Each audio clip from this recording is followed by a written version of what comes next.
Welcome to the Learning Pines YouTube. We hope this video helps. You begin by creating an Android library module inside your existing project. This keeps code reusable.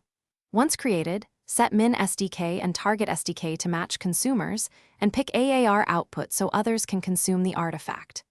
Next, configure the module level build. Gradle. Add implementation or API for dependencies, enable view binding or data binding if needed, and declare a clear package name. This prevents resource and manifest collisions. Finally, create the initial public API class and a simple unit test so the module compiles before proceeding. Now implement the library internals while focusing on the public API surface.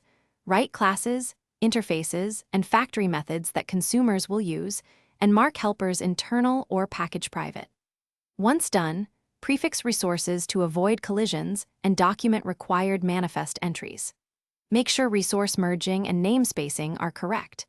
Enable consumer progard files and test R8/minify locally to verify symbols. Also set version code and version name consistently.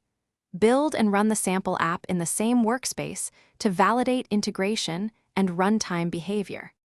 Finish by publishing the AAR or Maven artifact. Either install to Maven local for quick dev cycles or deploy to your private Maven/Artifactory repository with semantic versioning. Then integrate it into your consumer app by adding the dependency coordinate and syncing Gradle. Run both unit and instrumentation tests to confirm behavior. Make sure to sign release builds and add CI steps to publish on tag. If things go wrong, first clean the project and invalidate caches. Mismatched package names, wrong dependency scope, or resource collisions are the usual culprits. Check logs and rebuild. Thanks for watching. Consider subscribing if we helped you.